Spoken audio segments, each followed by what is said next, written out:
Alrighty, hey everyone, welcome back. Happy Friday.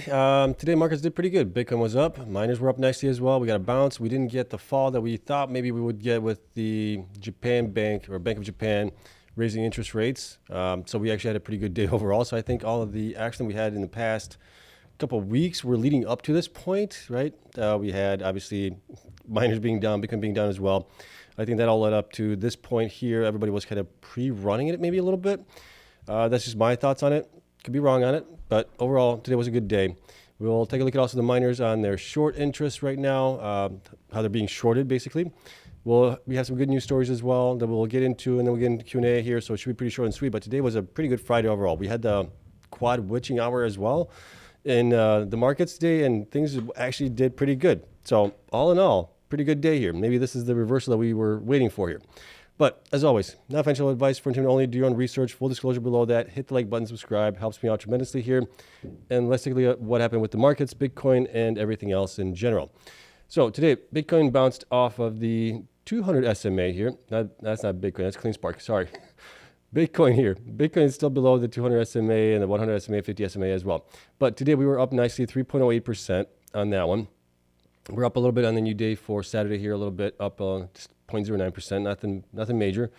But we did at least not fall even further here. So that's kind of good news here. Bitcoin, obviously we had a bottom here back on Friday, the 21st of November.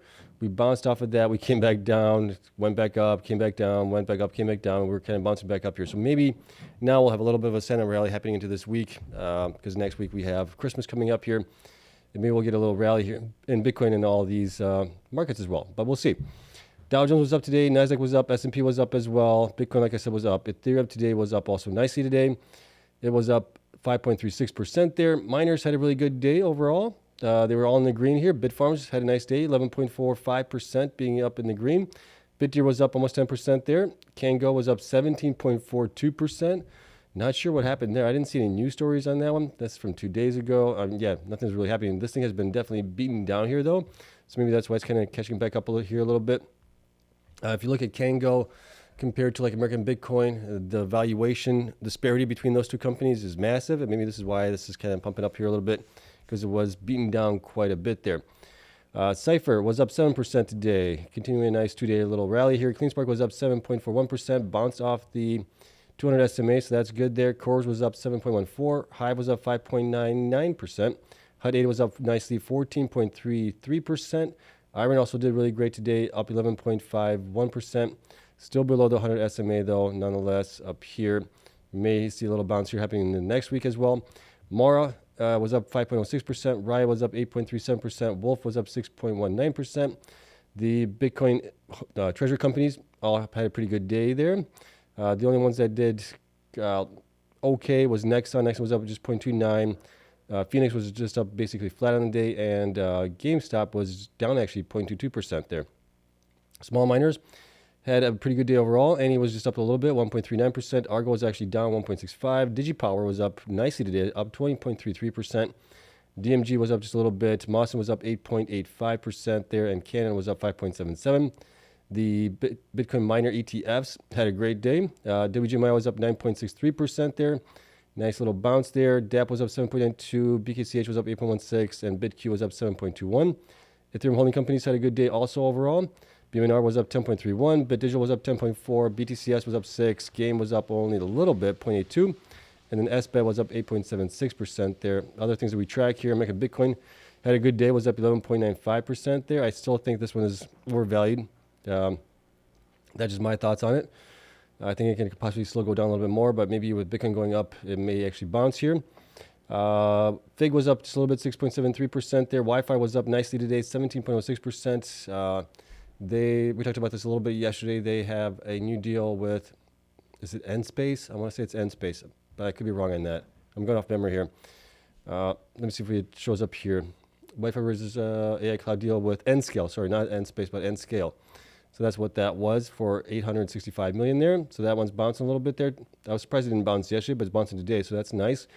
Open was up a little bit, 1.27% there. Oracle was up nicely, 6.63%. Nibius was also up nicely, 14.56%. Soluna was up 17.32% there. That one is bouncing off the 200 SMA. Backed was up 2.72. Fermi was up 2.68% there. I got to a low of $8.02 today and then bounced off of that. Who else do we have here? Meta was down 0.85%. Google was up 1.6. Amazon was up just a little bit, 0.26. Microsoft was up a little bit as well, 0.4. And Nvidia was up 3.93%. Miners, we're not going to really take a look at them to see where they are after hours. They're up a little bit for the most part. We'll take a look at on Sunday when they start trading in for Monday session. We'll see where they are at that point. The couple good news stories that we do have here. First, we're going to take a look at how Bitcoin is performing right now, at least. Bitcoin is still down 2.21%. We still have roughly a week and a half to go before the end of the new year and the end of the month here. We'll see if we can squeak out a green month. I'm not sure if we can, but if we get a little center rally, maybe we can. We'll find out in a couple of days there. Bitcoin ETF inflows and outflows here. What do we got today? We had a little bit of inflows, 15.3 million right now without IBIT reporting. We'll see where that comes in. And yesterday we had outflows of 161 million with IBIT reporting as well, 32.8 million there.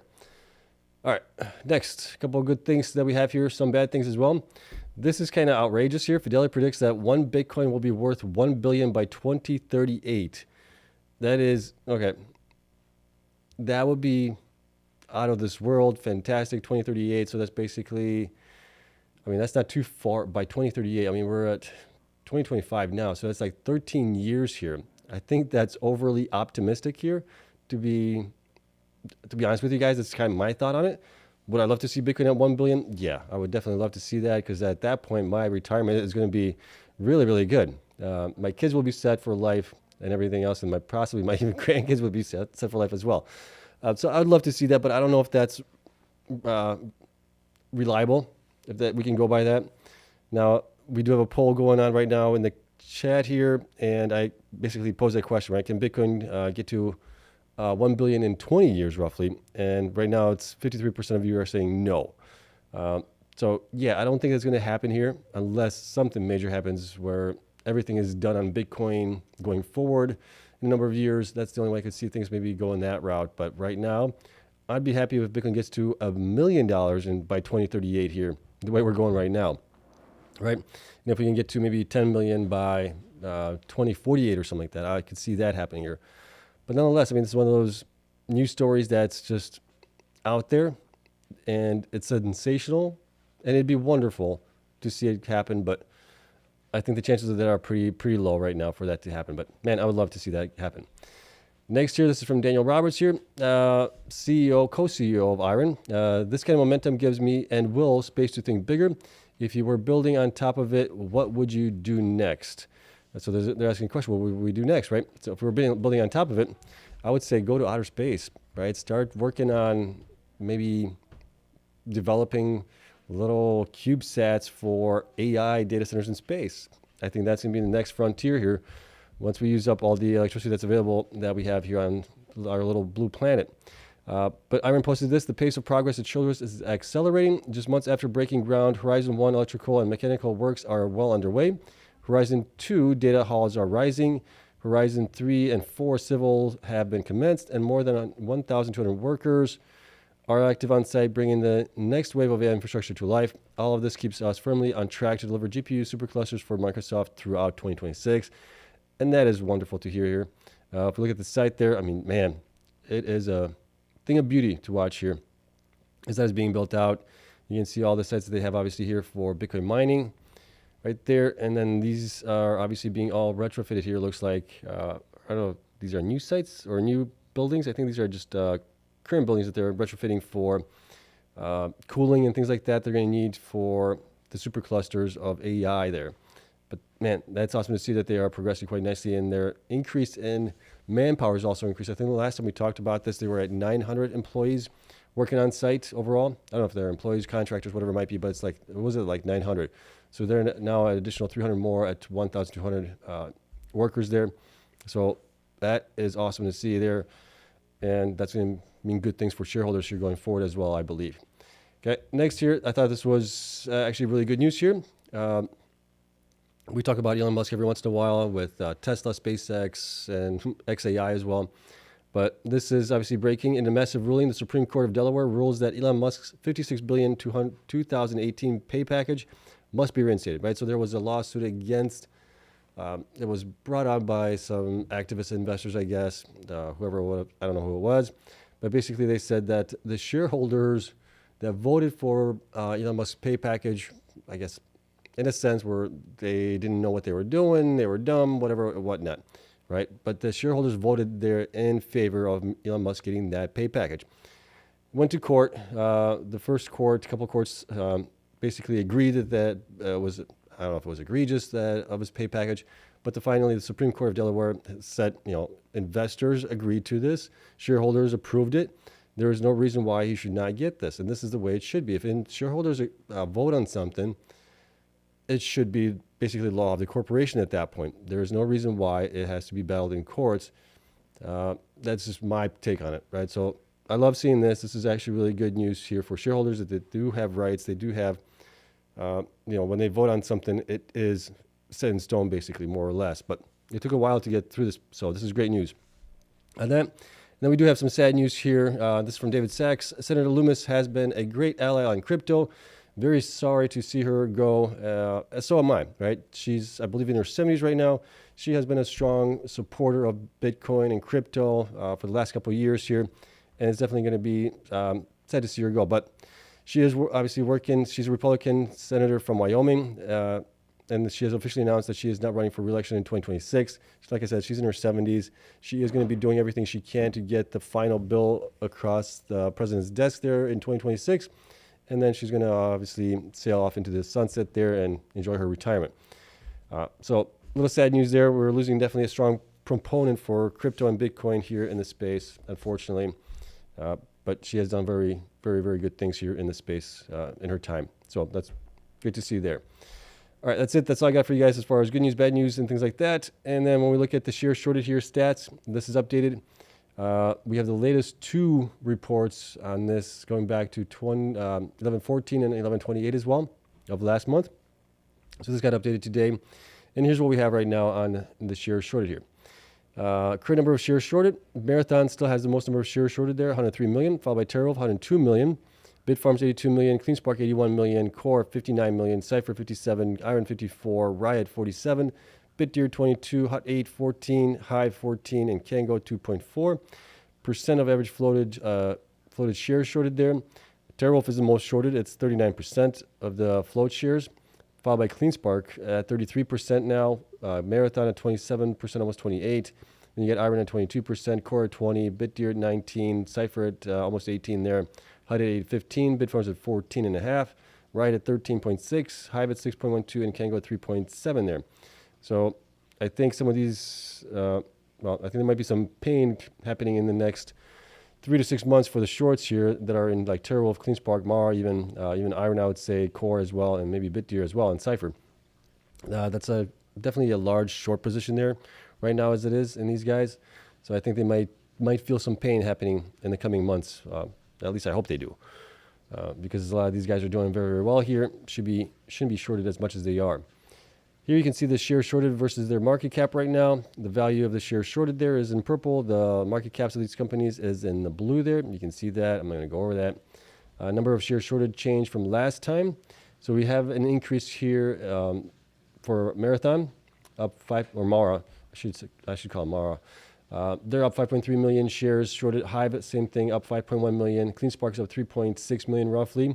Can go up a little bit. Hut 8 up a little bit as well. And the rest are actually down here. So the shorts are kind of unwinding their positions there maybe in some of these guys here. We're seeing Riot, right, down 1.35 million. Bitfarms down 1.7.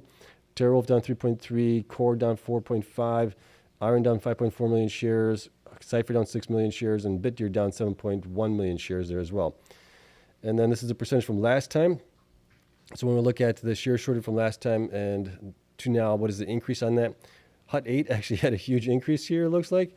It's up 54% in shares shorted there. Bitfarms up only a little bit, 5.47%. Riot up 4.61%. Hut 8, 2.69%. And then you can see the rest of them. BitDeer is actually down 23.9%, almost 24% there on it. And then we look at the price action here in the last 12 weeks. We can see Cypher being up 48%, TerraWolf up 32%, Hut up 24%, Cleanspark up 8%, Bitfarms up 8% almost as well. Core is down, IREN down a little bit there. Hive is down 13% along with Riot. Marathon down 28%, BitDeer down 34%, and Kango down 36% on that one. And then here you can see the 12 percentage of the 12-week short change. Cypher is up 38% from 12 weeks ago. Core up 21%. Marathon up 16. Hut 8 up 15. IREN up 6%. And then Hive is down 2. TerraWolf is down 7. Kango down 7. Riot down 10. Bitfarms down 12, along with BitDeer. And Cleanspark's down 31% from the shares shorted from that time frame. And then here you can see all the individual shares being shorted here over time for BitDeer, going back all the way to May of this year. And I need to update this because this does not include the latest data. Forgot to do this. There we go. Okay, so now we have it through June, basically. June through the end of November here. And you can see how the number of shares shorted has increased or decreased on these guys here. That's BitDeer. Bitfarms had a huge spike here at the end of October. And it's been coming down here a little bit over the last couple of reports. Kango, pretty flat overall. I mean, it's between 1.2 and like 2 million shares, was not much. Cypher has been coming down as well. It peaked, it looks like, back in October, but it has been coming down here recently, so that's good. Cleanspark has been coming down, but it's been slowly inching up here. And then recently, for some reason, it went up quite a bit here, I think, because of the price action that we saw here in Cleanspark going up to $23, right, a couple of weeks back. I think that might be the reason why. Core has been increasing from June through August, and then it came back down here, slight increase at the end of September, and then we've been kind of bouncing up and down here ever since then. Next, we got Hive here. Hive, same thing, started out about 8.3 million. We got to a high of 15 million. Came back down, and it's now back to close to 50 million as it is right now. And then we got Hut 8 here. Hut 8 has been pretty steady overall, between 15 and 16 million. Now it's down to about 14.7 million there. IREN has been going up, reached a peak here, it looks like, in the middle of November at 50, almost 60 million shares shorted. But it has come down here a little bit since then. And then we got Marathon here. Marathon's been kind of all over the place here. On that one, it's back up to 103 million. Prior high was 107 million shares shorted. And then we got Riot. Riot has steadily been going down here since the highs back in June. I think it was 84.44 million there. It has been coming down here overall since then. So that's looking much better for Riot there. And then TerraWolf started out at 88 million here in June. Got to a high of 109 million, but it's been coming down ever since the end of October there. So that's looking a little bit better for them as well. So yeah, shorts are in this, obviously. A lot of these guys are being hedged because of their convertible notes and things like that. So when they do hedge, they go short on it as well. And that's maybe why we're seeing an increase in some of these guys and some decreases as well. But overall, I think the shorts should get a little pain here in the coming months, I think, and when things start to really go forward for us here in Bitcoin price action, miners as well. There's still a lot of demand, obviously, for AI, data centers, and things like that. I saw a story that Google is specifically managing as best they can the demand for compute, even within their own teams, within their own organization. So there is a lot of demand for it, and companies are basically throttling customers at a certain point as well. And I've noticed that as well. I use Google Gemini, and I also use Grok. Grok seems to be pretty consistent when it comes to responses and things like that. Google is taking a little bit more time here. And obviously, I think Google has a lot more users than Grok does. So I think that might be the reason why. But I've seen a slight decrease in the amount of speed that I have at least seen historically on it. Not sure how things are progressing with ChatGPT. Don't use that one. And I don't know how about the other ones as well. But yeah, I mean, you can see it in some of these places where things are being definitely throttled down a little bit right now. And then, the war is on for AI as it is. Okay, but that's it. This will be available to Patreon members. Link will be down in the description for that, as always. If you want to join, help support what I do, it's a couple bucks a month. And you get access to all my sheets, my spreadsheets, my data, my graphs, all of that stuff is there. Plus, you get access to our private Discord server as well, which we have a bunch of great people there commenting and providing their thoughts as well on the markets, their own positions, and what they're doing. It's a great community there, and I love that community. It's a fun one to be a part of. All right, that's it. Let's get into Q&A here. It's Friday night. We'll call it a day at the end of this, obviously. And celebrate at least a 1-win day here on Bitcoin miners and Bitcoin in general for this past week. We'll see where they come out on Sunday. We'll review how the miners did against Bitcoin here for the past week. I don't know where we are right now. I haven't even looked into it yet, but we'll get through it. As always, if you could preface the question with a question mark or a Q, questions mark. If you could preface the questions with a question mark or a Q, I'm going to scroll up as always and work my way down today. All right, so Rob says, today was the day Bitfarms debuted in the S&P TSX. Nice to see the stock shoot up. It was nice to see for that for sure. Hopefully that's going to be a good thing going forward here for them in time, right? Let's see. Rob says, lots of people have been saying that Bitfarms have been in discussions with Amazon. I'm hoping for a deal in the next 45 days. That would be great. Yeah. If they're in discussion with Amazon, it should be a pretty good deal, hopefully, for us. And we'll take it, obviously, at that point. All right. Victor asks, if you had $1,000 to invest in which 3 miners would you invest at current prices? For me, it'd be the ones that I still probably own here. I still would probably invest in IREN, Cypher, Cleanspark, and then a little bit in Bitfarms as well. I did invest in Cleanspark, Bitfarms, and Cypher. Now, has it been 3 weeks ago, 4 weeks ago, when they kind of bottomed out at that point? But that's kind of where I would get into it. I still think that those guys are still undervalued. And I think IREN's now coming back down even more, has even more upside potential as well. All right. Let's see. Hey, Seb, is there any way to stop the 3 commercials at the beginning of the show? I only asked that because after 3 commercials, your show began and I never see the first 45 seconds. Okay. The only way to do that is if you are a YouTube member or what do they call that? There's a term for it. It's basically subscribe to YouTube. Basically, it's like, I think it's $9 a month now. I think it's something like that. I'm not sure. But I would highly recommend that because it saves you so much time from not having to watch commercials on anything that you watch on YouTube. It's been absolutely wonderful for me over the last, I've been on this now for what? Probably 5-7 years or something like that, where I've had this subscription for YouTube, and you also have YouTube Music in that as well. I believe that's still the case. Correct me if I'm wrong there, but I believe you get access to music as well. And it's been fantastic. No commercials, no nothing. You just watch the whole thing. You still get commercials on some of these guys that have the sponsors, right? So you still have to go through that. You can fast forward through it, but you don't have the commercials from YouTube there. For the $9, it is very, very, very well worth it. Huge time savings. That's just my personal opinion. I don't get anything for that advertisement there for YouTube, okay? But that's the way I would do it. Andre, thank you so much for the likes. Appreciate that. Miners 2025. Bitfarms has the most upside of all AI miners in 2026. I don't know if it has the most. I do like their possibilities there, I guess. Right? What can they possibly do in 2026? They are building out the Washington site here for AI data center as well. So that's great. They've done the right things, I think, and steering their ship, which was aloft and going in the wrong direction for quite a while there a year or 2 ago. But now it's definitely going in the right direction, I think. So I think there is definitely great upside for them as well.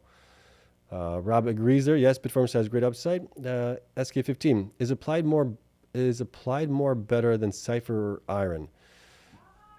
I haven't done too much due diligence on Applied. Applied was a Bitcoin miner hoster for a period of time before they started getting deals for AI. They do have some nice sites up in South Dakota or North Dakota, I can't remember, that they're building out. I still think IREN is the better one out of those. I would say maybe Cypher after that. Cypher has a lot of megawatts available to them as well. Not sure how much Applied has megawatts available to them, but I think IREN and Cypher would be the better ones there. That's just my take on it. Okay, Rob asks, Seb, do you use Wealthsimple? What are the benefits? I do not use Wealthsimple. I'm not sure what the benefits of that one are. Scott says, nah, another red month coming. Okay, misread it. I thought it said 1 million. That's Bitcoin to 1 billion there, right, in the next 20 years. Okay, Rob says, I thought 1 million was the maximum. BTC was to be. We've heard people talking about it. They could get to like 10 million. 10 million, I see that as a possibility, but that might be down the road there, right? Maybe 20, 25, maybe 30 years down the road, maybe. Maybe it goes faster, who knows? But I think 1 million is doable here in the next probably 10 years or so, as long as things progress nicely for us. All right. Victor asks, Bitfarms versus okay, here we go. Bitfarms versus Cypher. Which one has a potential to get a deal first? Well, Cypher already has a deal. So I guess there's your answer on that one. Like, which one can they get next deal? I think with Cypher having more megawatts available to them that they can build out in the next couple of years, I think maybe they might be the one there. But I'd love to see Bitfarms get a deal as well. I don't know. All right. Victor says, I like the fact that Bitfarms won't be a Bitcoin miner anymore next year. No, they will still be a Bitcoin miner because they will slowly transition their sites from Bitcoin mining to HPC AI as they build out, right? They're not going to build out everything they're going to transition everything next year into AI. They're going to do that slowly as time progresses. So I would say within the next 2 to 3 years, I could see that being possibly there. But next year, I don't think so. Rob said, in regards to Bitfarms, are Washington State and Pennsylvania, they're only 2 states. I know they sold out in Paraguay and Hive, and as for Canada, I believe they are totally out. No, Canada, I believe they still have the sites in Canada. Based on my map here, let me see if I got my map up and running. I think I do. Nope, let me see. Let me pull it up. They still should have sites in Canada. I don't think they sold out of those. Let me see here. Open link. Okay, let's take a look at this. Yeah, Bitfarms still has Baycombe, Bunker, Garlock, Ledger, and Cowansville, I think. Then you also have St.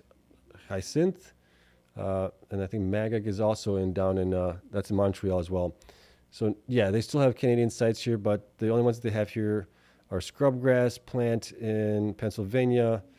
They have Panther Creek, and then where's Moses Lake here? Moses Lake is in Washington. Moses Lake, and then Sharon is in Pennsylvania as well, I believe.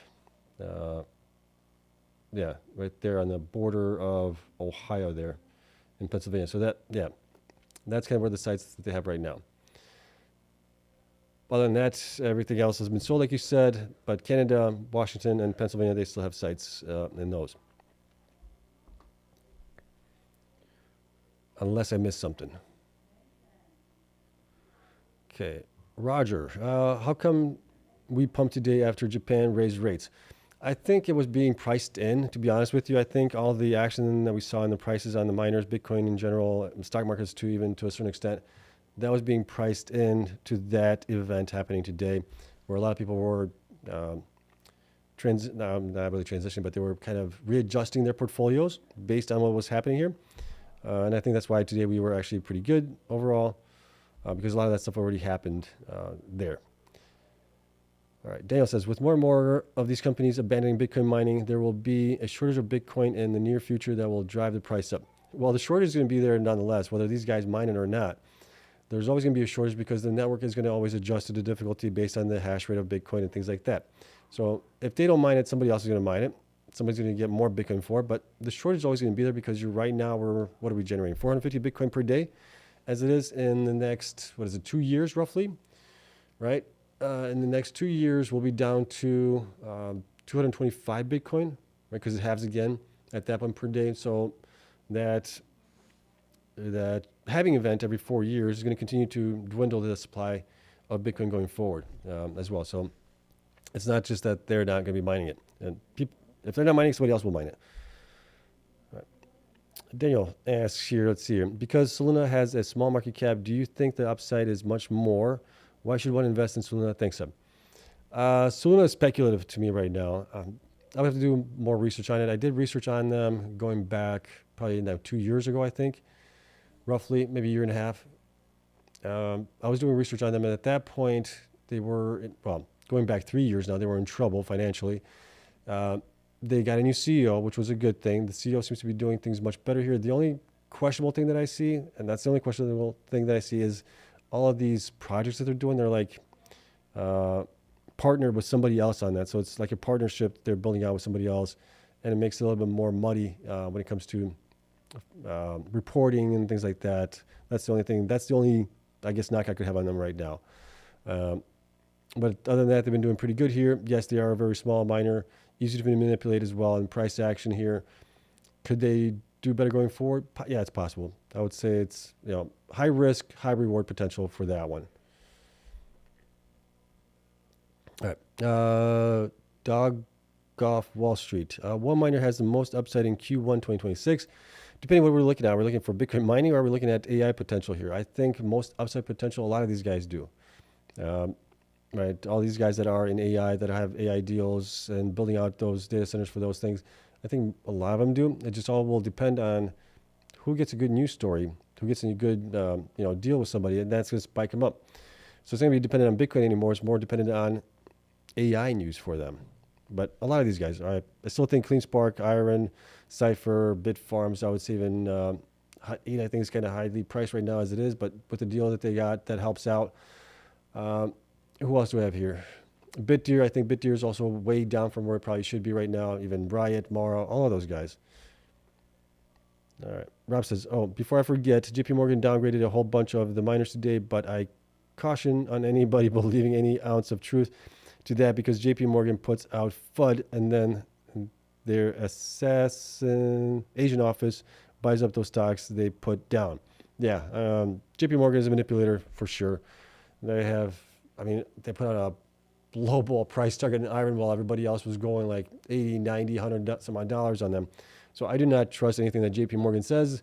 They are opportunistic in their ways of providing information, I guess you could say, right? They want to bring things down so they can buy it at lower prices. I think a lot of this stuff is already down from really where it should be. Victor, would it be wise to go all in on Bitfarms at 2.5? That's going to be your call there. Obviously, you would have to have really, really high conviction in their ability to execute here in the next, I would say, year to 2 years. Yeah, I would say, I shouldn't really talk on this because I'm so heavily invested in the miners as it is, so I'm not really well diversified, but I said, I would say be a little bit more diversified than that. But everything that I have is in miners, so not much diversification at this point, but at least I have different miners. I guess that's the only way I can justify to myself. I'm diversified. Mortem says we had three of what? I'm not sure what you mean there. Dog of Wall Street. Let's see. Bitfarms price target for 2026. If AI deal, we could see them getting to like $8, I think, maybe even $10 around there, depending on the deal that they get. Rob says Amazon is going to do a deal with Bitfarms. No problem. Slam dunk. I would hope that happens, right? That'd be great for all of us here. And then Daniel, I heard White Fiber had gotten some sort of HPCI partnership today. Yeah, it was with Enscape. I want to say Enspace, but it's Enscape, I think. Deal for $835 million, I believe, and that one. So yes, they did get a deal. That was actually a really good deal for them. It's 42 megawatts, I think. So it's on the smaller side of things, but still really good there for them. All right, that is it. We're going to call it a day. We got through all the questions here, comments, and all that stuff. I hope you guys have a wonderful weekend. Let me see if this works. It does work. All right, so I hope you guys have a wonderful weekend. Hope you enjoy it. It's the last weekend before Christmas here, so finish up all your shopping if you haven't done it already. I have to go do some shopping tomorrow, and then we'll be watching the Bears game versus the Packers. The Packers tomorrow night. Looking forward to that one. That should be a fun game. And yeah, we'll get back into the swing of things on Sunday, as always. So greatly appreciate you guys coming in, as always. Thank you so much for that. Love you all. Have a great weekend. I'll see you then. Bye.